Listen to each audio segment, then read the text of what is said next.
Welcome back to Cheating Tales Lab. We've got a brand new story lined up for you today, and we're thrilled to have you here. We hope you enjoy it. Let's get started. Gregory Reed's Toyota Camry rolled to a stop in front of his modest two-story home, the engine's low rumble fading into the quiet suburban afternoon. The history teacher's fingers drummed on the steering wheel, a mix of excitement and fatigue coursing through him. The conference had wrapped up early, a stroke of luck that allowed him to surprise Natasha with his unexpected return. As he killed the engine, Gregory's eyes narrowed at the sight of an unfamiliar Audi parked in their driveway.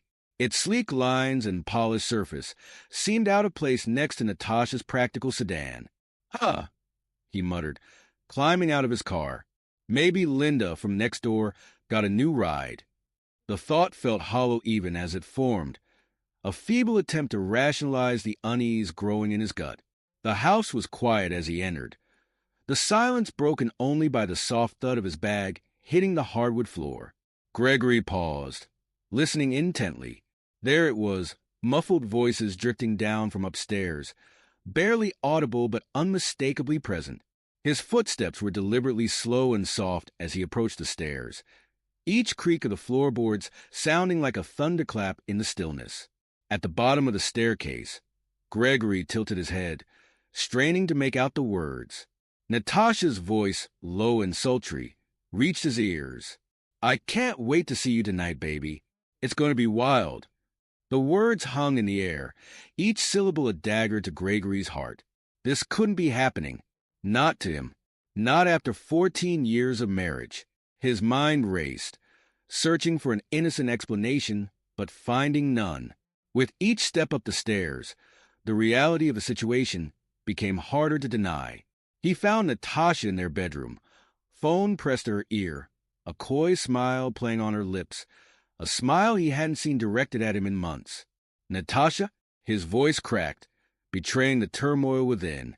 She whirled around, eyes wide with shock, the smile vanishing instantly.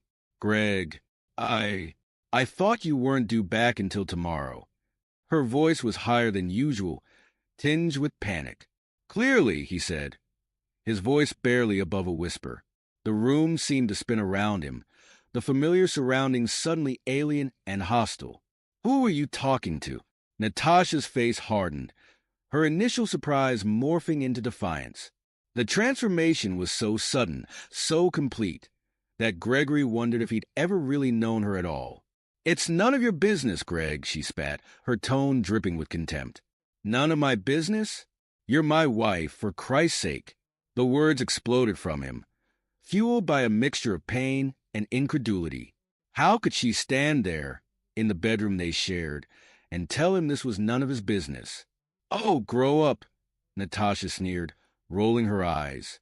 The gesture was so dismissive, so callous, that Gregory felt as if he'd been physically struck. "Did you really think I was going to be satisfied with your boring, predictable life forever?" Gregory staggered back as if he'd been slapped, his mind reeling. "What are you saying?" The question was unnecessary. He knew exactly what she was saying. But some part of him, the part that still clung to the memory of their wedding day, of whispered promises and shared dreams, needed to hear it out loud. Natasha's laugh was sharp and cruel, a sound Gregory had never heard from her before. "I'm saying I've found someone who actually excites me, someone who isn't afraid to live a little." She tossed her hair back, a gesture of defiance and superiority. "You're having an affair?" The words felt like ash in Gregory's mouth, bitter and choking. "Affairs are for bored housewives," Natasha spat, her eyes flashing with a mixture of anger and what looked disturbingly like triumph. "I'm embracing life. And tonight, I'm embracing my new lover." Gregory's mind reeled. This couldn't be happening. Not after 14 years of marriage. Not to him. He'd been a good husband, hadn't he? Faithful, supportive, loving. Where had it all gone wrong? "You can't be serious," he managed, his voice hoarse. "You're not going anywhere." Natasha laughed again, the sound grating against Gregory's nerves. "Oh, sorry, but I promised him a wild night. And unlike you, I keep my promises." The barb struck home, twisting in Gregory's chest like a knife. "If you walk out that door," Gregory said, his voice shaking with barely contained rage, "our marriage is over. 14 years, Natasha. Gone." It was meant to be an ultimatum, a line in the sand. But even as he said it, Gregory knew it was futile. Natasha shouldered past him, pausing only to grab her purse from the dresser. "Maybe you should have made those 14 years count for something," she tossed over her shoulder, her words dripping with disdain. The front door slammed, the sound echoing through the house like a gunshot. Gregory stood frozen in the bedroom, the suddenly too large space mocking him with its emptiness. Natasha's laughter, cruel and triumphant, seemed to linger in the air, a ghostly reminder of how quickly his world had crumbled. As the reality of the situation began to sink in, Gregory felt his knees buckle. He sank onto the edge of their bed, and buried his face in his hands. How had he not seen this coming? How had he been so blind? The questions swirled in his mind, each one bringing a fresh wave of pain and disbelief. Outside, the sound of an engine roaring to life cut through his thoughts. Natasha's car, or perhaps the mysterious Audi, pulling away, carrying her towards her new life, her new lover, leaving Gregory behind with nothing but the shattered remains of the life he thought they'd built together. Sleep eluded Gregory that night, each tick of the bedside clock a mocking reminder of his solitude. He tossed and turned, his mind a whirlwind of memories and questions. The bed, once a sanctuary of comfort and intimacy, now felt vast and cold. How long had this been going on? How could he have been so blind? The questions circled endlessly, each one bringing a fresh wave of pain and disbelief. As the first rays of dawn crept through the curtains, Gregory dragged himself out of bed. His reflection in the bathroom mirror was a stranger, hollow-eyed and haggard, with stubble shadowing his usually clean-shaven jaw. He splashed cold water on his face, trying to shock himself back to reality. But reality, he was learning, was a cruel and unforgiving thing. Downstairs, the kitchen stood silent, devoid of the usual morning bustle. No coffee brewing, no gentle clink of spoons against cereal bowls, no murmured conversations about the day ahead. Just emptiness and the harsh light of day that seemed to illuminate every crack in the facade of his marriage. Gregory's hands shook as he poured himself a cup of coffee, the bitter liquid a poor substitute for the comfort he craved. He needed answers, and he knew where to start looking. The home office had always been Natasha's domain, a space he respected out of trust and a belief in privacy within marriage.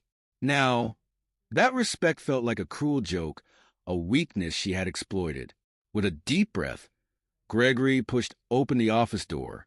The room was neat and organized, just as Natasha always kept it. But now, every orderly stack of papers, every carefully arranged knick-knack, seemed to mock him. He began rifling through drawers, searching for anything that might shed light on her betrayal.